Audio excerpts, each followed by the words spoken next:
The following is a special presentation of Tony Kurre Radio. Welcome back to a very special March Madness edition of K4Wins. K4, the number 4wins.com. Check out our website. It is absolutely free. You can subscribe to it. Let's go around the horn here. Gregory's been doing this for 30 years, 35 years. He's been doing it since he was like 11 years old, playing games. He's been pitching quarters with kids on playgrounds since he was like 12. Taking their money. Their money. He's been doing it for years. Fantastic guy. Of course, we've got Kip Keefer right below me. He's the executive director of the Birmingham Racecourse Casino, which congratulations to the recent sale. And everything seems to be going very, very well there. And also Case Keefer, his son, yes, with the same last name. Kind of stands alone, though. He does a fantastic job with, of course, the wonderful Las Vegas Sun. He's executive director, the editor, whatever else titles I can put on him. We're going to get into this, and I'm super excited. We played 60 games so far. And before we jump into that real quick, Kai, how did we do last week? 27 and 14, 66%. Last month, 113 and 55, 67%. However, our year-to-date average did drop a little bit, 323 and 168 and 4. So our year-to-date average dropped to 65.7%, down from 66%. If you're into Cinderellas, you have not been happy. For people who called me a big wuss for taking all 4 1 seeds into my Final Four bracket, people are like, oh, that's really going on a limb. That is going out on an effing limb because it only happened one other time back in 2008. Thank you very much. And that was also at the Alamo Dome. So I did take all 4 seeds. By the way, Jay Billis and I were like this. He also had all 4 win seeds. I am in the top 2% of ESPN brackets, which I'm happy to say. I can't pick crap against the spread recently, but as far as just picking straight out, and I wanted to bring this up in case I think you probably know about this, $1 million March Madness wager was set up between a pro gambler, his name is Sean Perry, and ChatGPT at the beginning of this whole thing, and it comes down to the Duke-Houston game.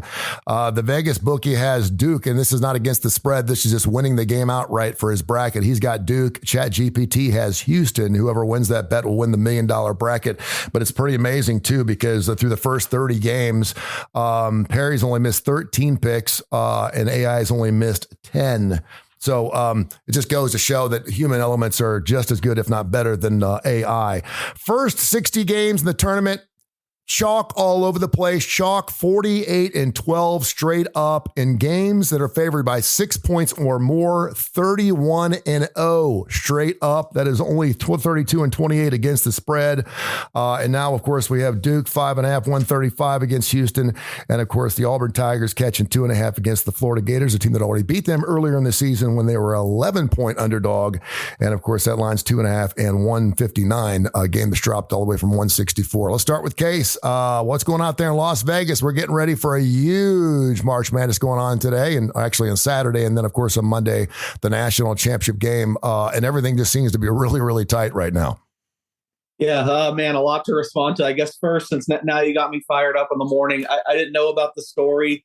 Maybe it's true, but take everything you ever hear about Sean Perry with a grain of salt. I mean, we have a whole huge industry of scammers right now, but he's the master scammer of them all. Okay, all right. Yes, anyone that knows anything will tell you that. I mean, hey, shout out to him. I guess you're the best at anything. You want to be the best at marketing and stuff, but he kind of parlayed this one crazy run in Circa Survivor where I believe he didn't even end up winning into now kind of being a joke and anyone that knows what's going on. But I mean, clearly people are paying for a subscription and stuff, but the guy's not a winner no matter what he tells you. I probably put my reputation on that. So I love it. Be careful. Again, I hate this industry despite the fact that it's basically my livelihood. But and Sean Perry's bullet point number one. I don't know. Beyond that, NCAA tournament, I'm still not giving you. I'm not giving you a pass either for all the number 1 seeds. Sorry, Tony. I still, even though you got it right, I did think if there was a year though, this is the year to do it. I couldn't quite bring myself to it. I'm also just bitter. So actually, congratulations to you because I had all 1 seeds except Texas Tech, so I'd be winning my big bracket pool, looking at a nice payout. I'd be the one in the top 0.02% or whatever. I had a big future on Texas Tech to win the region. Got cocky and didn't. I wouldn't say cocky. I don't typically like to arb or hedge unless I have to, and I really liked the matchup going into it. So I was like, I'm not going to bet any back on Florida. Maybe if Texas Tech gets up big, I can play some live at plus money. Well, I mean, it couldn't have been better than being up 10 with 3 minutes to go or whatever. And I was like, I'm not going to hedge this. They're not going to lose. They're a good free throw shooting team. They're just going to get fouled now, and they missed the front ends of those 2 1-on-1s and give up threes. Florida. I know a lot of you guys have been behind them. It's such a thorn in my side. My college basketball portfolio, I've got big future prices, at least relatively, on all three of the other teams in the Final Four. Florida's the one team I don't have. I'm going to try to stick it out one more round and pray that Auburn can beat them. I'm not going to bet more on them now. But, this tournament's kind of it's been good. I'm definitely up, and I like the position having 3 of the teams. But Florida is just driving me crazy. I had UConn on the money line. Actually, still not sure UConn wasn't the better team in that game. And then the Texas Tech collapse is just one for the ages. I don't usually tilt about much, but this Florida run through the tournament's driving me crazy. The Final Four teams, Duke, Houston, Florida, and Auburn. Florida has the best ATS left. They're all above 500, by the way. 27-11 against the spread are the Florida Gators. 27-11 over-unders. They've been flying over Duke, 25-13, Houston 2017-1, and Auburn 2016-1 against the spread. A man who's had his finger on the pulse of the SEC all year long. Maybe it's because we live here, Kip Keefer. Kip, your thoughts on, of course, the SEC having to beat each other up, and basically have had half the teams in the field pretty much from every single bracket rising. We've had the SEC well corresponded to exactly how many teams have been left in what's going on. Yeah, you mentioned that it's been tough to wrangle in point spreads, but Case just mentioned the what I thought was probably the best bet of the entire tournament. Connecticut, with all their DNA and 2 straight championships. Remember, in that Florida game, was a 9.5 point underdog. It was the biggest slam dunk in the tournament. Florida wins by 2. It was right there down to the wire. So I mean, there have been some good opportunities in this thing. But yeah, I'm shocked that all 4 1 seats got there, and most of them have had some trauma, except for Duke, I guess. So it's been an interesting tournament, and I'm really intrigued with both of these Final Four matchups, because you've got Florida and Auburn, and I think you can't be overstated that when Florida went in and beat Auburn down in the Wiregrass of Alabama early in the year, that's when Auburn looked like they were just unassailable. They were just rolling right along. Florida went in there and beat them by 9 points. It was a game on K4 that I just had the feeling that weekend that Auburn had been on such a good roll, and Florida was the kind of team that could maybe upset the apple cart, but they were a big underdog that day and won outright. So that's the one head-to-head matchup. We've already seen it, but I wondered, a team like Auburn, and I think you guys will probably all agree with this. I mean, what's Johni Broom's condition? I mean, this guy, such a warrior, gets so banged up. Had the big injury at the end of the game last Sunday, where the way he reacted, and you guys tell me if you disagree, I think he believed he fractured his elbow on that fall, just the way he was reacting to it. And then to come back out like Willis Reed and run on the court and make a 3 and, to say, no, I'm back. This guy, everything goes through him. So I think the way he plays and the way having this week off is going to be just key for Auburn. I think Johni Broom's got to be as close to fully functional as possible to pull off this Florida game. And the Duke-Houston game, what a fantastic matchup. Both these teams have played at such a high level virtually all year. Houston got off to a little bit of a slow start, losing against Alabama and Auburn, coincidentally. But I think they've only lost 1 game in like their last 30. They've just been a well-oiled machine. And speaking of well-oiled machines, I am so impressed with what John Shire's done with this Duke team. They're the most disciplined precision team I've seen in a number of years. I'm going to be surprised if Duke doesn't cut down the nets on Monday. I just think they're playing at a different level than everybody else. Duke is 11-3-1 their last 14 against the spread. Houston is 8-7-1 their last 16. So despite the fact they are winning everything else, they're not really covering spreads if you want to look at that kind of thing. They just win. Yeah, they do. You bring up Janai Broom, and I got the opportunity to go up to Rupp and actually see him play. And again, just putting your eyeballs on a player and watching him the entire game as opposed to where the TV cameras are just tells you a different story. Something's wrong with him. I don't know what he is. He's not 100%. He's just not. And I was talking about, I couldn't believe he was player of the year. Every time you look up, he's going 18-17. He's 13. Yeah. He's 13-20. And now he's had a week off. That could be huge. And he has. The one thing I will say about Florida, though, is they're one of the best offensive rebounding teams in all of college basketball. They get more second and third shots than any other team I've ever seen. And Janai, of course, number 5 right now in total rebounding in all of college basketball. So if he's going to have a 16 or 17 rebounding game, which is slightly above his average of about 12 in order for the Auburn Tigers, I think, to win, just because I think Florida's so good at cleaning the glass. Kai, you've been all over this too, man, and it's just been amazing. I just hate the fact that it's going to be over in just about 72 hours. It just kind of bums me out. And obviously a couple of games where the lines are extremely tight, but what's sticking out to you right now? Don't forget about Caldwell. And he's a pretty good rebounder, pretty good defensive player. I think he defensively helps Auburn go.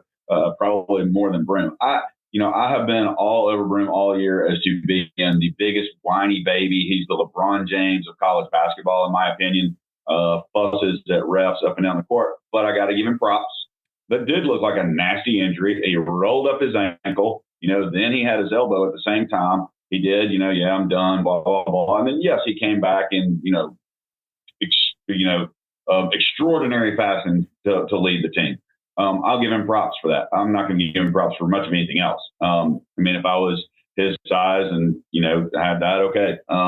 He's a great player. I just wish he would stop whining at the refs. Anyway, I'll move on. I still like Florida. I like Florida first half specifically. I like Duke in the first half. I think there's going to be about a 6, 7, 8 minute adjustment period because Duke's going to get hit in the mouth by Houston's physicality and their defense. Everybody thinks Houston did a great job defensively against Tennessee. No, they didn't. Tennessee stood around behind the 3-point line, looked at each other for 25 seconds, and then went, oh, crap, we better move, and then jacked up a dumb shot all the way through the first half. And the second half came back and did some things, but we knew Tennessee was going to have a bad shooting game, and they chose that game so they could have an excuse and move on. I'm going to miss Ziegler. I'm going to miss Jemai Mayshak big time, and so ball for life right there. There's my throw out, shout out to them. But I just don't see, I don't know. After that last game, there's part of me that wants to change my bets and take Auburn. I know what I just said, but there's part of me that wants to change and take them because of what happened in that game, because of the way he came back. I don't know. I'm not going to get off Duke. They're going to be able to go inside. They're going to be able to move the ball. I think the flag and inside way more than Tennessee was able to do, or any other team has been able to do against Houston. That's the one thing, is if you can get your inside game going, get the ball inside the lane, which, don't get me wrong, Houston's an incredible defense keeping the ball out of the lane. But if Duke gets the ball in the lane, then Duke's going to run away with this game, in my opinion. Normally, we would take all of our thoughts and opinions on a particular ball game, and if two people disagree, we just throw the game off the board. Obviously, we're going to have plays up at K4Wins.com, K4Wins.com, free plays, and you can subscribe. So make sure you check out our site, K4Wins.com. Before we get into our solid plays here, I want to ask Case a question, this kind of came up last week, and I didn't get a chance to ask you about it. The money line, I played the money line the last couple of weeks because when I'm not hitting the spread, I'm thinking to myself, well, I'll just go ahead and put the extra juice out there and just hope to like hell they win. And I hit both sides of the Final Four games this past week because I didn't have to play the spread, despite the fact the favorites came in at 4-0. Is the money line, is the correspondence of money line price supposed to be the same as the actual number of a game? In other words, is a -3.5 always the same money line price for that particular team? And if it's not, why? That's my first question.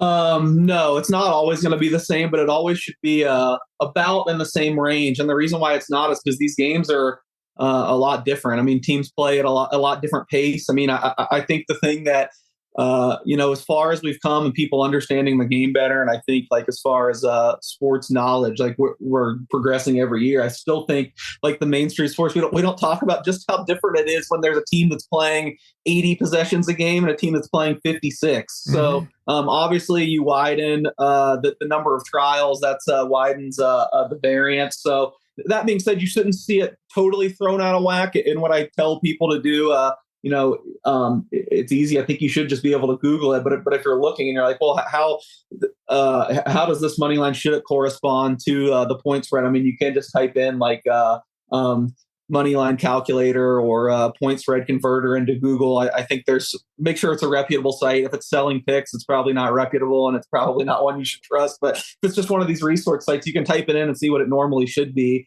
And that's going to see where there's the splits. I'll say during the regular season, especially in college basketball, I don't think anything gets too out of whack. But I do think, these high profile games at the end, there's so much more money involved. And I gave an example last week on the show, actually. You didn't need to in the end, but I played Duke money line despite how high it was against Alabama, just because if you used any of those calculators, you would see that I think Duke, I played minus 230. They were like a 7.5 point favorite. I mean, you would see that should be almost a minus 300. But I think when there's so much more money, a lot of recreational money, a lot of people were just seeing what Alabama did the game before. And we're just like, well, I'll just take them on the money line. So then the sports books had a little bit of, or at least at the time I bet it, we're probably bracing for a little bit of exposure on Alabama winning outright. This is something you see in the NFL playoffs all the time. This is where it's most famous, where people will come in late, the conference championship games and the Super Bowl, and if they like the underdog, just bet the money line. That's why you see these gigantic bets every year on the Super Bowl. Usually, or not, actually, none came this year, but a lot of years you'll see like $3 million on the favorite on the money line, just because these guys know the math. They know what they're doing. So yeah, some of these bigger games, it's definitely worth seeing. How the money line corresponds to the point spread. That being said, I don't really see anything totally out of whack in these two Final Four games. But I think Duke, Alabama, which we talked about last week, was a great example. I thought Duke minus 230 on the money line. I get why people don't want to play it, but if you're a money line parlay guy, you can throw it in there. There was just clear value on that. Second part of this question, this can play with any sport. Obviously, what moves the lines is the money that's going on at one particular team. I've always wondered, like, for example, when you're doing futures, you'll see a baseball team at 81.5 minus 160. Why are there games, and you see this in NFL too? I'll see a game is be minus 2.5, minus $1.45. Why is there such high juice on particular lines when all they'd have to do is drop the line a half and go back to the 110? Yeah, I think it probably comes down to bookmaker to bookmaker, and you have to ask them their particular philosophy. But a lot of the ones where you see if they're hesitant and they just add juices, they just don't want to get sided. I mean, the worst thing is if it's 8.5, you drop it to 8, then all of a sudden it lands 8, and then all your customers that know what they're doing, that's betting a lot of money, they all hit the under. And then you don't. And then if you take a bunch of over on the 8, you're just paying that back. So then you end up losing the game. So I mean, it really depends on the outfit and who's running it. I know a lot of these like big national sports books now that they will go to extreme lengths just to keep it on a half either way, to not have to not have a push either way. So it's just philosophy by philosophy. But yes, certainly. I mean, that's like books' worst case scenarios. Like they never want an NFL game where it's 3.5 and they take so much money they have to go to 2.5. Then it lands 3, and that's enough to ruin your day. Even though they're holding 10 cents out of every bet. If you have something like that, you're going to be paying everyone. Everyone that makes big bets is only going to take plus 3.5 or minus 2.5 and get the games in that situation. So they got to be kind of cautious with that. We're going to be talking some MLB. My Cincinnati Reds did something last night that hasn't been done in 65 years. It's impossible. And it's only been done 6 times in the history of the game. And 4 of those times were over 100 years ago. And I've got them in a futures over in wins, and I'm just, if it comes down to those 3 games, I'm going to lose my shit. I've got news for you. Let's go to Kip. Kip, before we get into some MLB, tell me what you look like. You get the Final Four. We played an entire season, 60 games in the book. Give me some plays here, Kip. Well, it's tough, but I'm going to stick by my by my resolve here. I think Auburn finds a way to win this game, so I'm going to take them in the first game. And as I said in the open, I just I don't know what the current number is on Duke, but I picked Houston in my bracket to win the whole thing. But watching Duke and just the way they've dismantled everybody they've played, and just they don't make mistakes and beat themselves, and they make their free throws. Case mentioned Texas Tech clanking a couple down the stretch in that game. We've seen it for 50 years watching this tournament, that a lot of times it's as elementary as who makes that front end of a one-on-one or who makes both those free throws down the stretch. I don't. If Duke has missed a free throw this year, I need to see footage to prove it, because throughout this tournament, particularly Kadekel or whatever his name is, that guy is the most automatic free throw shooter I can remember in many, many years. I mean, he just slicks every one, doesn't even hit metal, and that kind of team in a tight game, really tough to beat. So I'm going to stick with my guns and go with Auburn and Duke to win these games on Saturday and face off Monday night for the national championship. And I've shifted now away from thinking that Houston, which all they do is win. You mentioned the numbers. They're not flashy. They're not sexy, but they just win. But I just can't see them pulling off this game. So I'm going with the Tigers and the Dukes to be the two teams on Monday night. And ultimately, I think Duke walks away with the national championship. Yeah, I know you like to, Kyle loves to dissect games. He does first halves, all kinds of different things, and it's always giving you an opportunity to exercise your right to make even a little more cash with your man. What do you like, Kyle? And even more bets. Even more bets, Sam. I think my best bet's going to be Duke first half. I'm also going to like Duke first half over their team total and Duke team total over for the game. Right now I'm staying away from Auburn, Florida. I will say I've already bet Florida first half, but I may come back and zero that out. I don't know. I haven't decided, but Duke first half and over their team total. All right. Yeah, in my bracket, I've got Duke and Florida playing for the national title. I got Duke winning it all, and so there's no reason to change off my bracket now. But I am straying away from the money line, or actually getting on the money line as opposed to the actual line itself. And I think this is where we're seeing a lot of comparisons between the rest of us. And 3 of Duke's 4 losses this year, they failed to score 72 points. I think they get to that number this year. They're over under, and their team total is 40 or 71 right now against Houston. Again, we mentioned they have one of the best ATSs too at 25 and 13. What people don't realize is everyone keeps talking about Duke's offense against Houston's defense. No one's talking about Duke's defense.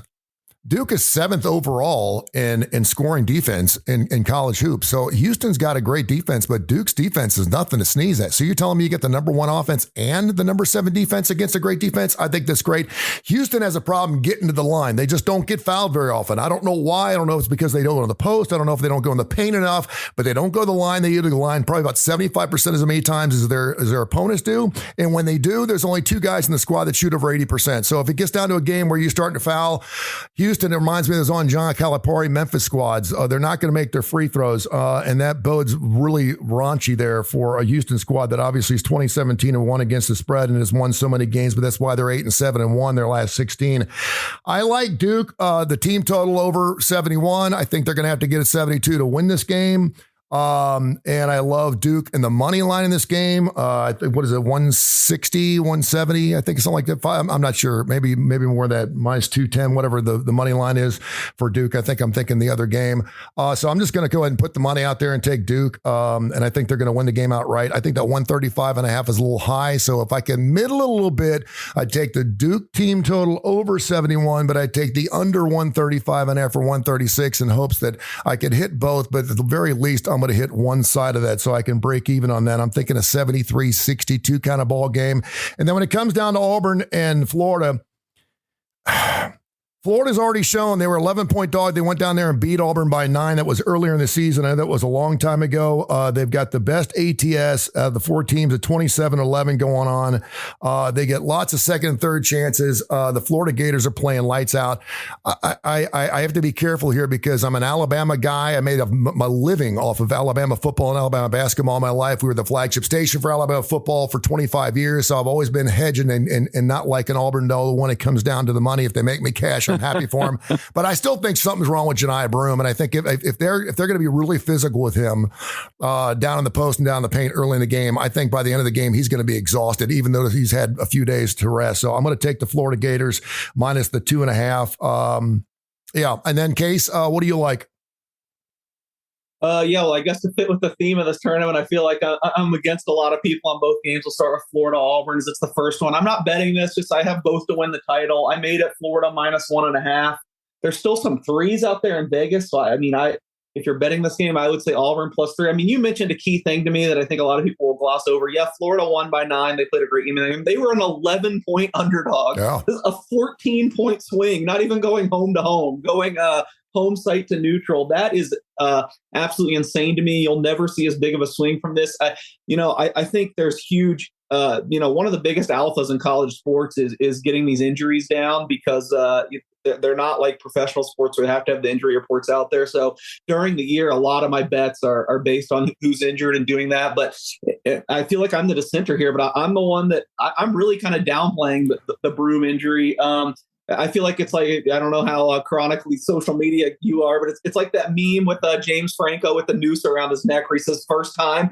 We've been doing this since December. I mean, it's like every other game, he's clearly not 100%, but it's every single game. It's like, oh, Broom looks really hurt this time. And he comes back out, like you said, he has 18 and 15 every time, like clockwork. So I could be wrong, and it could be not really my undoings. I'm not betting it. I'm going to write up and pick Auburn, but I feel like you're probably getting an extra 1.5 or 2 on the spread here because of concern about Broom. And I've just seen it too many times where he comes out and he's still just fine. I am concerned about, I shouldn't be able to say anything negative because my 2 least favorite coaches teed off in the Elite Eight, Izzo and Bruce Pearl. So if one of them won, I should not have to say anything bad about them. I do worry about it. I like Florida a lot better schematically here. I think Golden's kind of in Izzo's head. I think they had a great game plan the first time. I think I shared the quote in one of the past few weeks where Pearl said he feels like he's starting at a 10-point disadvantage to Golden. So, and I know Florida has that great backcourt. They've made all the great shots. But I just like Auburn's personnel a little bit better. But there are some factors in Florida's favor, including, in my opinion, the coaching, which might be a hot take. And I know I'm the one that's saying it's crazy. They're the 14-point swing, but I still think Florida should probably be the favorite, but not this big a one. I also will say I think Florida's still getting a little too much credit for the SEC tournament and the end of the regular season. I mean, I've heard a lot of people say Florida's just better right now. I mean, I think they're 1-3 against the spread in the tournament. I mean, Golden was pretty disappointed with how they played against Norfolk State.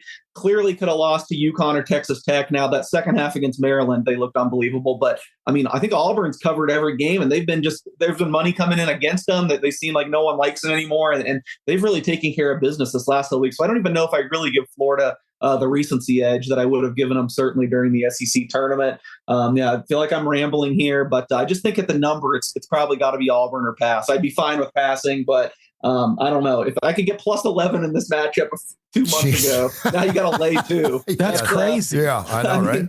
You might get away with it, but long term, that's the thing I feel like you got to look out for. That just shows how much the opinion is shifted. You couldn't get that on a teaser. Yeah.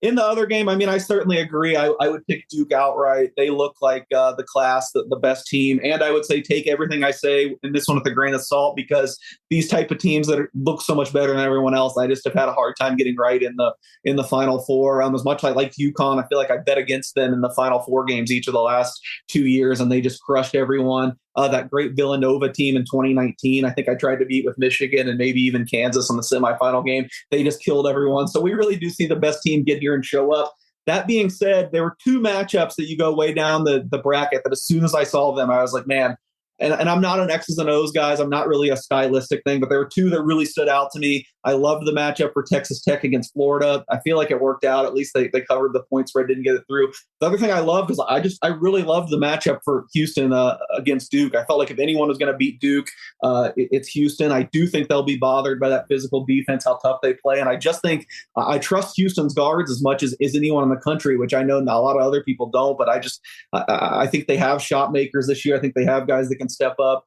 in the big moments. I got to fall back on numbers at some point. I can't get this anywhere near 5. I mean, I make it like 2.5, 2.75. I get why Duke is the toast of the town, and they're clearly the best team. If you're making me pick one, I mean, they're minus 110 to win the national championship right now, and I think that's probably fair. Although I would just take Cooper Flagg plus 115 to win most outstanding player. I know everyone likes to get cute and say, oh, what about this long shot? What about Conte-Nipples coming off a great game? You're going to have to do so much to pry that award from Cooper Flagg. So I think I gave out last week on the show, I think LJ Cryer, 14 to 1 most outstanding player. I really kind of feel like the national champion comes from this game. So I think I'm going to put a really big bet on Cooper Flagg plus 115 to win most outstanding player and roll with Flagg and Cryer. So I think Duke ultimately pulls it out, but I think it's going to be crazy. I think it's going to come down to the end of the game. Maybe it lands right around the number with fouling and everything, but I had to fire on Houston plus 5. I could be falling into the usual trap of betting against the juggernaut team that seemed to kill everyone the last 5 years, but I don't know. I mean, Houston, this is the biggest underdog they've been, I believe, in 5 years. Mm-hmm. So you just don't get these type of, and this is the best Houston team, in my opinion. So I just think 5's a little too much. And I did play Houston. That's the only actual bet I've made on these 2 games. Couple of programming notes here. K4Wins.com. K4Wins.com is a great website. Check it out. It's free. All of our plays. And sometimes we'll check it in 3 or 4 different times. So every time you check in, you're probably going to see some different plays out there. Check it out. And of course, we'll have all your plays for the Final Four and the national championship game from the Alamo Dome coming up on Monday as well. So check it out. You can subscribe and get after it. K4Wins.com. Also, thanks to our good friend Kip Keefer, we have just signed a brand new deal for the starting lineup, which of course includes Case Keefer and Gregory makes an honorary position member. He comes by every once in a while and he goes come by more often. Gives us a 9-0 every once in a while. We love that. From Southern Precision Staffing, does fantastic work. We love him. But we are signed up for another year. The starting lineup on ABC 3340 local show. If you're sitting outside our local area here, you can go to our YouTube channel. Just look up the starting lineup with Keefer and Kurre, and you can watch our TV shows every week. Try to watch the thing live because obviously it's very topical, and we have our plays. Cincinnati Reds 1-0.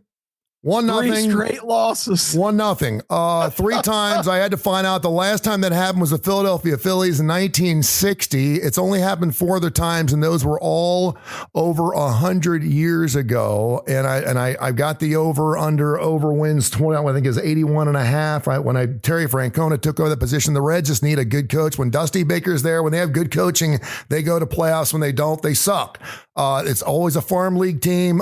Joey Votto's finally gone, thank goodness. But they got some great young talent in there, including, of course, the kid that can do it all, the Willie Mays of our time. I love that kid.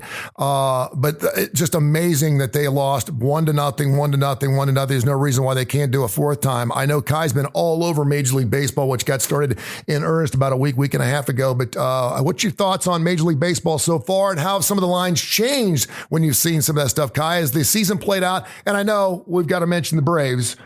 This is a baseball team that is just trying to find itself. I know they played the Padres, and I know they played the Dodgers, and I realize that's really tough. Can't really tell how good a team is this early in a baseball season. Despite that fact, they should not be in the position they're in right now. But Kai, take it away, bro. No, I mean, you're 7 games in, and I mean, it's hilarious. Living in Alabama, you have all the bandwagon jumpers that have become Braves fans, same ones that became Alabama fans when they started winning. And now all these people are all over the radio, and you see it on social media, and just dogging the Braves and what's wrong and all this stuff. Well, you played 2 of the best teams in baseball at their place. Yep. It is one. You did it without your best player, with Acuna being out. Now you're coming home and Profar's out for 80 games. Also, I mean, the Braves they're in a little bit of disarray, but they're going to get back and they'll be fine. But I mean, because you're not going to be able to look at the standings I'm sitting here looking at very often, since 1980. And look in the National League East and see the Braves at the bottom. It just hasn't happened. And so, yeah, they're there right now. The Phillies number 1, but we were talking about it before you even came on. If I'm in the AL East, I'm really mad that I'm not in the AL Central, because if I'm any team in the AL East right now, I'm number 1 in the AL Central. Even my beloved Red Sox, who are 3-4, would be number 1 there. The Pirates have already gone around and made roster moves after 7 games and pulled up AAA players and sent players down. That came out last night and this morning. And it's just crazy. Especially for the Pirates, who probably have one of what will become, I think, one of the best pitchers in baseball to come. I mean, I really like the Skeens kid. I think he's very good, but he's also going to go through the sophomore slump to some degree this year, I think. people are going to adjust to him and go from there. Everybody's overreacting to, Aaron Judge is going to have 8,000 RBIs this year because he had a 3 home run game. Well, I might be able to hit 3 home runs in Yankee Stadium. I mean, the short porch that he's hitting to, not that big a deal. All right, real quick, are you putting anything into the bats at all?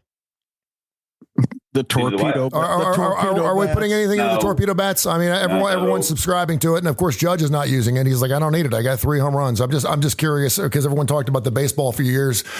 Are we going to have anything? I don't. And then the teams that are using teams that aren't, like you said, Judge, who hits 3 home runs in one game, he didn't use one. He doesn't need it. I mean, he is one of the guys you see just do like this and knock the ball out. But, like we talked about, I love some of the adjusted totals we were talking about before we went on. I would come back right now and, if I had bet the Cincinnati Reds over, I would look at these first 3 games of the season and go, you know what? It might not be a bad idea to go look at that 3 games that was adjusted down to 78.5 and take that under now. We jumped on the Red Sox early before the season for one of our overs. And I think they came off just fine off their first road trip. Now they're back at home for a little while, and the Yankees look good. The AL East is going to be a great division to watch, as is the AL West. Watching the Dodgers and the Padres. I mean, those 2 lineups are just stacked. And the Dodgers, they're undefeated, and 6 of their games, either Mookie or Freeman has been out, and in 3 of them, both of them. Yeah.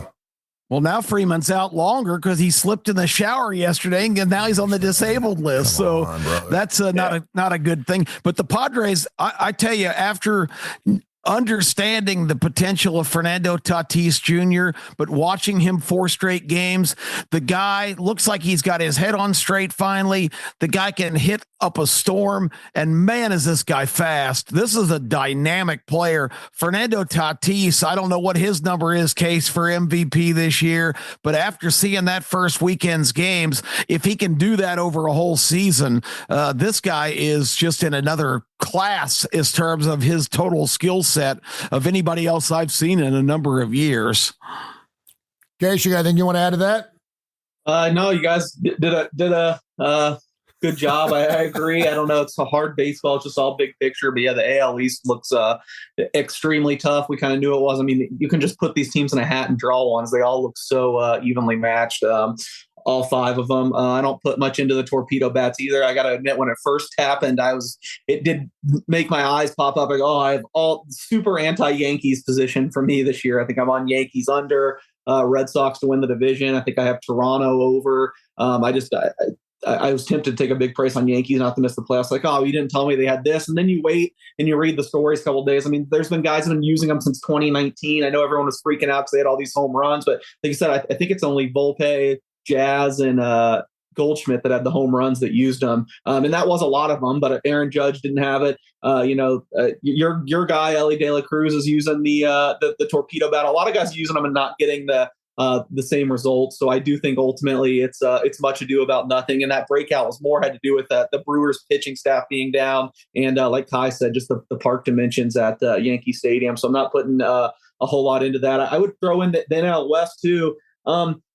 I'm kind of the opposite on the Padres. I'm still in a little bit of wait and see mode. I know how great they've looked to start the season. I was so high on them last year. I got that series with the Dodgers where they blew the game late. That still kills me because I had a huge price on them to win the World Series this year, and they still have a really good roster, but they have this weird sale thing going on with the owner, where it's the owner died. It's the fight between his wife and his brother who's going to control the team. Because of that, they're not going to make any moves during the year, which I know doesn't matter right now. I'm not shocked they're getting off to this big start, but as soon as someone gets injured, or they need some reinforcements on the bullpen, they're not going to add anything. And I feel like the rest of the NL West is going for it, not only including the Dodgers, who look like one of the best teams we've seen in our lifetime. At the Diamondbacks, I know our team I'm a little down on compared to everyone else, but they're super trendy.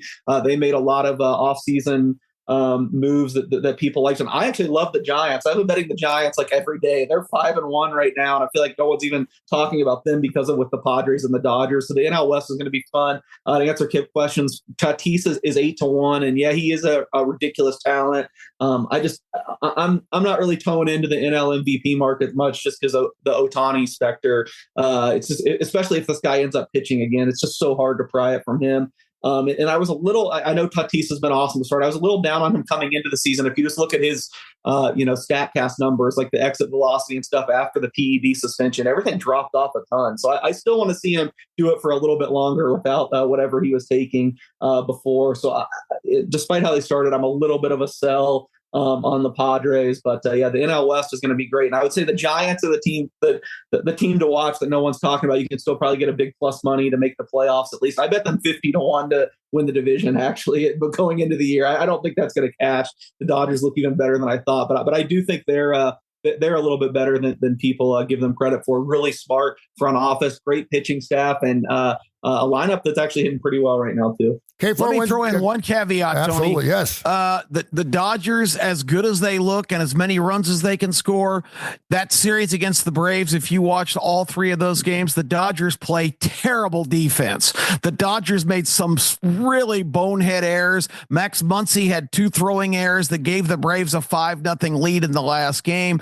Betts has booted a couple balls at second base. I just don't know defensively if they're really an elite team. I think they've got a couple guys playing out of position, and so there is one asterisk on the Dodger sparkling resume that they might find a way to lose some games. They've got too much talent and too much payroll. Every guy that when Glasnow started, the former Tampa Bay pitcher there, and I didn't even realize and I remember they got him last year, but I mean they've just got a stockpile of pitchers. When they start getting guys back, the team is ridiculous with that payroll.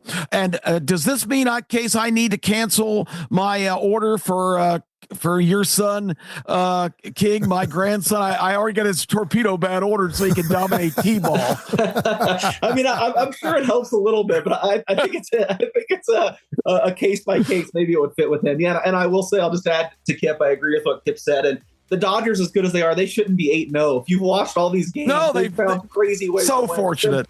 The Tigers series too. I mean, they've won a lot of coin flips. I still think they're by far the likeliest winner. They're going to win the most games, but they might be getting a little bit too much praise because in reality, they're probably more like a 6-2 team right now, masquerading as 8-0. K4Wins.com, K4Wins.com. Gentlemen, I love you guys. Have yourself a wonderful weekend. Enjoy March Madness, Major League Baseball, and everything else that's going on. We'll catch up next week. Thank you, sirs.